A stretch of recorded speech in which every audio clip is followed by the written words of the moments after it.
Educate engine में आपका फिर से स्वागत है। आज हम एक नए जॉब नोटिफिकेशन का विश्लेषण कर रहे हैं और ये है UP cooperative institutional service board की 2026 की एक बड़ी भर्ती। चलिए इसकी सारी डिटेल्स देखते हैं। इस पूरी भर्ती को हम 6 हिस्सों में समझेंगे, परिचय से लेकर अप्लाई करने के पूरे प्रोसेस तक, ताकि आपके हर सवाल का जवाब मिल जाए। तो चलिए शुरू करते हैं। तो देखिए, ये भर्ती असल में एक कंबाइंड एग्जाम है। मतलब एक ही परीक्षा से बैंकिंग, इंजीनियरिंग और क्लेरिकल इन तीनों फील्ड्स में जॉब्स मिलेंगी।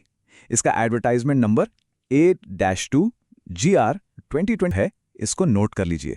अच्छा, तो सबसे पहले बात करते हैं उन दो चीज़ों की जो किसी भी कैंडिडेट के लिए सबसे ज़रूरी होती हैं।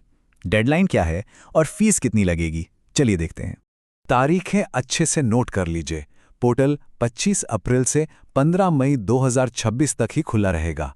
फीस की बात करें तो जनरल और ओबीसी के लिए 500 रुपये और SC/ST के लिए 250 रुपये है। पर यहाँ एक बहुत बड़ी चेतावनी है, अगर बहुत ज़्यादा एप्लीकेशंस आ गईं तो एक प्रीलिम्स एग्जाम होगा और अगर आप उसे पास करते हैं तो आपको मेंस एग्जाम के लिए फिर से फीस देनी पड़ सकती है। इस बात का ध्यान रखिएगा। चलिए अब ये देखते हैं कि इस भर्ती में कौन कौन सी पोस्ट्स अवेलेबल हैं और उनका स्ट्रक्चर कैसा है। पदों को आप समझिए 3 लेवल्स में बांटा गया है। सबसे ऊपर यानी टॉप टियर में मैनेजर जैसी पोस्ट्स हैं। इनका सिलेक्शन मेंस एग्जाम और इंटरव्यू के बेस पर होगा। फिर आता है लेवल 2, जिसमें जूनियर मैनेजर और इंजीनियर जैसे टेक्निकल पद हैं। इनमें भी इंटरव्यू होगा। और आखिर में लेवल 3, जिसमें असिस्टेंट और स्टेनोग्राफर हैं। यहाँ इंटरव्यू नहीं बल्कि एक स्किल टेस्ट होगा। जो भी वैकेंसीज हैं उन्हें 4 मेन ग्रुप्स या ब्लॉक्स में बांटा गया है: बैंकिंग, इंजीनियरिंग, क्लेरिकल और स्पेशल स्टाफ। और सबसे जरूरी बात जो आपको याद रखनी है, फॉर्म भरते समय आप जो प्रेफरेंस दे देंगे वो फाइनल होगी, बाद में उसे बदला नहीं जा सकेगा। अब आते हैं सबसे जरूरी हिस्से पर, एलिजिबिलिटी, मतलब कौन कौन इन पोस्ट्स के लिए अप्लाई कर सकता है। आइए इसे समझते हैं। उम्र की सीमा है 21 से 40 साल। मतलब आपका जन्म 1 जनवरी 1986 से लेकर 1 जनवरी 2005 के बीच होना चाहिए। हाँ, अगर आप उत्तर प्रदेश के ही रहने वाले हैं और रिजर्व्ड कैटेगरी में आते हैं तो आपको छूट मिलेगी। SC/ST OBC को 5 साल की और दिव्यांगों को 15 साल की। एक बात साफ है, यूपी के बाहर के सभी कैंडिडेट्स जनरल कैटेगरी में ही गिने जाएंगे। पढ़ाई की बात करें तो ज़्यादातर पोस्ट्स के लिए 55% मार्क्स के साथ ग्रेजुएशन चाहिए। पर यहाँ एक बहुत ज़रूरी शर्त है और वो है डिजिटल क्वालिफिकेशन।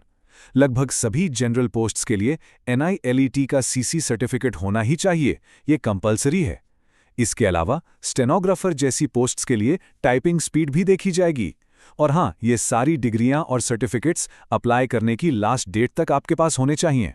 ठीक है, तो अब समझते हैं सिलेक्शन के रास्ते को, मतलब एग्जाम का पैटर्न और सिलेबस क्या रहने वाला है। सिलेक्शन प्रोसेस में 2 स्टेज हो सकते हैं। पहला प्रीलिम्स, ये बस एक स्क्रीनिंग टेस्ट है, इसके मार्क्स फाइनल मेरिट में नहीं जुड़ेंगे। असली गेम है मेंस एग्जाम का, यहीं से आपकी रैंक बनेगी। और यहाँ समझने वाली बात यह है कि आपके अपने सब्जेक्ट से जो 40 सवाल आएंगे उनका वेटेज सबसे ज़्यादा है, पूरे 120 नंबर का। मार्किंग को लेकर 2 बहुत बड़े नियम हैं। पहला, हर गलत जवाब पर आपका 1/4 नंबर कट जाएगा। और दूसरा, और ये बहुत क्रिटिकल है, यहाँ डबल कट ऑफ है।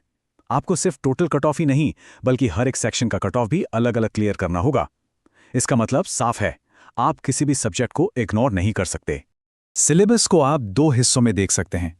एक है कॉमन कोर, इसमें रीजनिंग, मैथ्स, लैंग्वेज जैसे सब्जेक्ट्स हैं जो सबके लिए सेम हैं।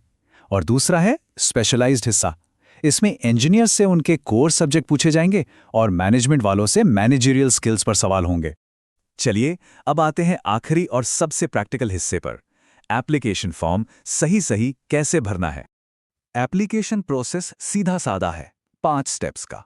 पहले आप रजिस्ट्रेशन करेंगे, फिर अपनी सारी जानकारी को वैलिडेट करेंगे।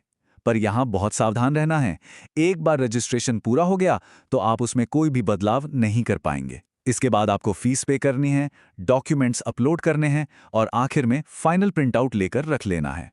डॉक्यूमेंट्स अपलोड करते वक्त हर डिटेल पर ध्यान दीजिएगा। फोटो 20 से 50 KB के बीच होनी चाहिए और सिग्नेचर 10 से 20 KB के बीच। और एक बहुत ज़रूरी बात, सिग्नेचर कैपिटल लेटर्स में बिल्कुल नहीं होना चाहिए। अंगूठे के निशान और हैंड रिटन डिक्लेरेशन के लिए भी जो साइज और फॉर्मेट दिया गया है उसी को फॉलो करना है। सिलेक्शन प्रोसेस को एक फनल की तरह समझिए। प्रीलिम से मेंस में सिर्फ 15 गुना कैंडिडेट्स ही जाएंगे, फिर मेंस से फाइनल स्टेज के लिए सिर्फ 3 से 5 गुना।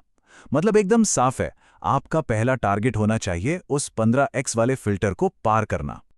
कुछ गलतियां ऐसी हैं जो आपकी एप्लीकेशन को सीधे सीधे रिजेक्ट करवा सकती हैं।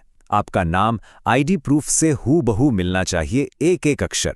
स्क्राइब के नियमों में कोई गड़बड़ नहीं होनी चाहिए। और सबसे बड़ा अलर्ट, एक पोस्ट के लिए अगर आपने एक से ज्यादा फॉर्म भर दिए तो आपकी उम्मीदवारी रद्द कर दी जाएगी। तो आपका फाइनल एक्शन प्लान क्या होना चाहिए? पहला, अपने सभी सर्टिफिकेट्स तैयार रखिए। दूसरा, डिजिटल डॉक्यूमेंट्स को सही साइज में स्कैन कर लें।